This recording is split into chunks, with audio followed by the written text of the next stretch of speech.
a nice segue, man, because I want to get into the psychedelics and stuff. But, Yeah. you know, with the logistics of the legal challenges you've had with just, you know, growing food, because I remember even just to grow food, you know, if the fact that there was no food on, you know, available through the stores, and you've got to grow your own food, and understand that there was restrictions maybe put on people growing food, and, you know, because of the health. They try to say it's illegal to collect rainwater, you know, because they start shutting off people's water, and it's like, it's illegal to collect rain. These people are a trip.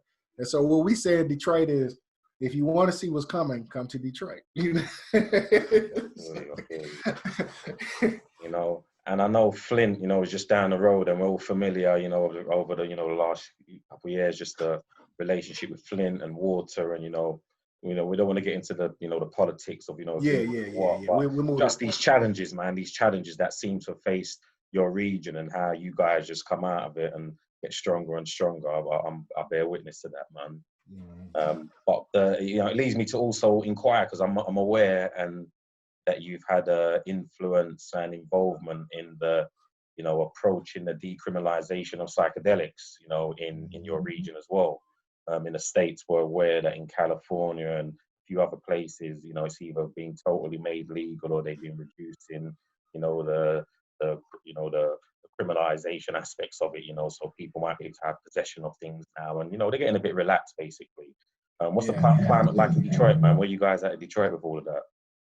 You know, and thanks to our teacher, man, you know, it's a lot more people that are advocates, you know, because, you know, this thing, some people are afraid to be above ground with it. And so the more people that are out loud with it, the better protection that, you know, folks that speak out loud have. And so it's a strong movement in terms of the legal aspect. You know, one of the fortunate things, one of the projects me and Kilindi were working on is it's like right here, actually. Legislation, you know, to decriminalize it. And we're in the process of, you know, getting the petitions and having the roundtable discussions and things like that, you know, when he made his transition. So that's still a project that's ongoing that I've talked to some people, at least within my village of Highland Park, which is in the center of Detroit. They're willing to, the political leaders are willing to stand behind it for the decriminalization, for the treatment of depression and drug addiction, which is big, as you know, because that allows us to move even stronger. So it's growing thanks to, you know, Baba Kilindi, you know, and his relentless work. Yourself, you know, because generationally, some people saw him, you know, from another generation or another cultural perspective, but like when they see a brother from the UK, you know what I'm saying? And when they see a brother like myself, so it's growing, man. It's growing. Yeah. Yeah, I feel that. It's growing strong. So, well, you've obviously come a long way since your very first psychedelic experience, I take it, when you was 19, 20, you were saying, is it that period, or, you know, and to the point where you're on you've now been on platform sharing and spreading the spores, as I like to coin it. Why are you out talking and sharing this, man? Why? Well, what's the point? I know that's a rhetorical, but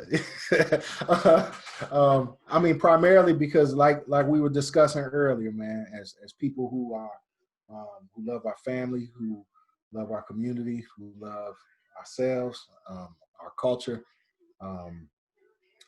There's nothing, I think, that is more profound in terms of development, growth, and change that I've stumbled across. And so, you know, on my path, you know, I was pretty aggressive in trying to find ways, like a lot of us are, to create change in our reality, in our community. And nothing has been more impactful to my life and more beneficial to my life than this. And if I could just share it, I think we could shake the world, like, you know, like Ali said. So that's why I'm doing it. I don't think there's anything more impactful. I haven't seen anything that transforms individuals to such an extent. And so it's nothing else to me that's worth it. You know, everything else will seem like you're spinning your wheels in mud. This gets the most bang for the buck. In terms of human development, in terms of spiritual development, without saying in terms of cultural, curing the cultural amnesia, healing the damaged DNA that suffers from post-traumatic syndromes of any kind, addictions, depressions, to redefining who you are in this world, who we are in this world, to your role in your family, your community. I mean, it's a powerful reset. And, you know, I think if we can do it right, you know, we can guarantee a better future for those young people and ourselves. You know, I hope to enjoy it as well. You know, so that's my purpose. I don't see anything that's, and also beyond like the whole work aspect. Hell, I mean, it's beautiful, man. I mean, it's like, I mean, you couldn't pay for a better vacation, could you?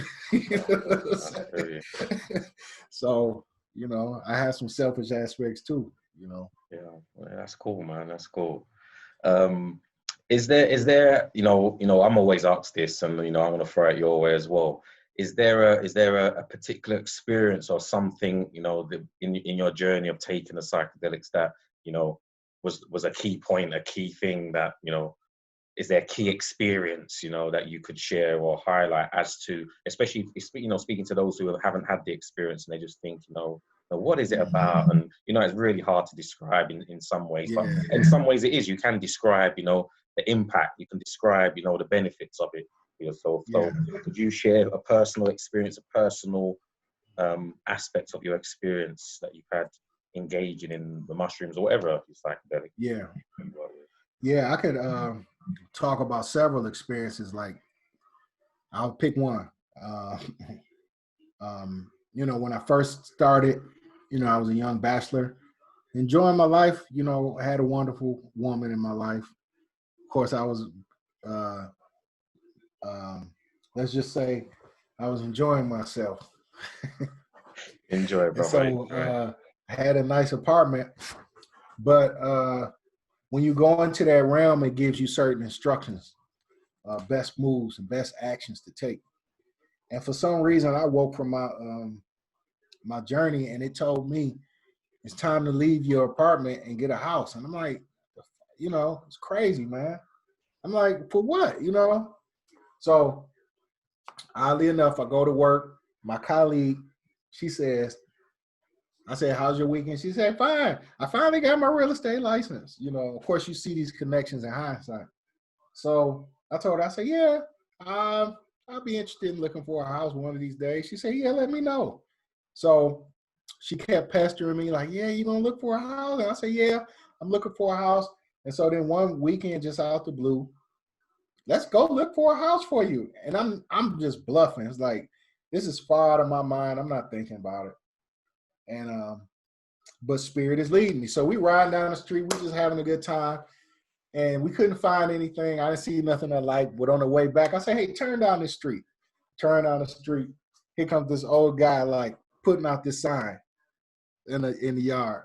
And then I pull up to him. He say, hey, you like the house? I said, yeah. He say, yeah, what family you come from? And I told him. He said, well, what was your mom's last name? I said, Robinson. He said, yeah, Robinson, that's my last name. He said, you like the house? I said, yeah. He said, it's yours, no problem. I said, what? So now he pulled my car, and then he's like, you know, they want like 100,000, which I'm young. I have that, and I wasn't prepared to spend it. So anyway, go back into the realm. They tell me, go ahead and get the house. I don't know how I'm gonna get it. They said, just these in this realm, for those who don't know, you deal with your ancestors, and if you do it right, you can get some sound advice anyway. So they told me to go ahead with it. I didn't know how I was gonna pay for it. Scraped up on the down payment money. Then a few months later, after paying for it, kind of terrified, like, dang, what am I doing? The house behind me, one of the neighbors was like, yeah, that house just sold for $6,000. I said, the house behind me sold for $6,000. Now in the United States, the law is any house within a mile of you, you have to match the best price. So I called the bank. I said, hey, you sold me this house for 100 or 98,000. The house behind me just sold for 6,000. Now it was a raggedy piece of nothing house. This house was nice. And so they were like, yeah, I guess you're right. all right, just give us 6,000 for the house. So that's the type of thing that happens. So you end up $100,000 house for 6,000 just listening. You know what I'm saying? I said, do this, man. and I get it. You want a lot. So that's just one story. So it does a lot of beneficial things. And as you know, Darren, it allows you to live a lifestyle that people with much larger bank accounts wish they could. You know what I'm saying? It creates shortcuts to enrich your life in ways that that makes it very rich and wonderful. And not always just money, but it's just experiences and opportunities and insights. Food tastes better, colors are brighter, songs are, it's harder to dislike people, so it has so many benefits, man. Cool, thank you for sharing, bro.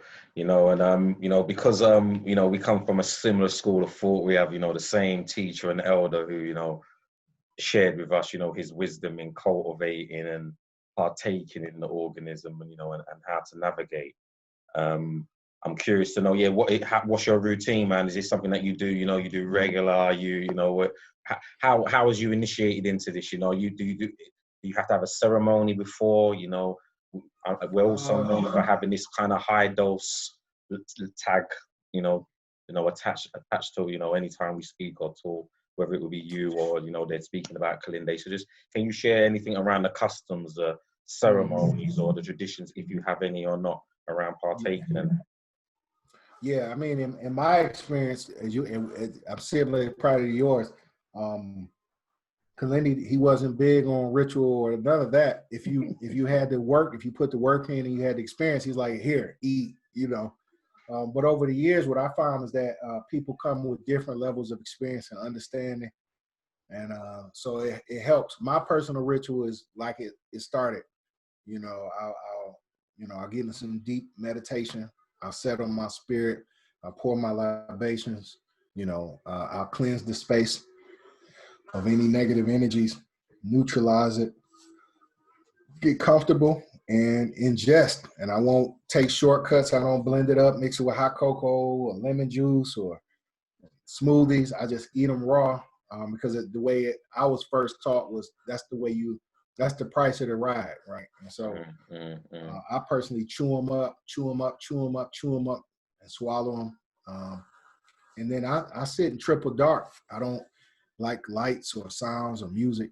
And I try to just be totally dark. And so for other people, depending on their level of expertise or experience, some people need a little night light on because it makes them feel a little more settled.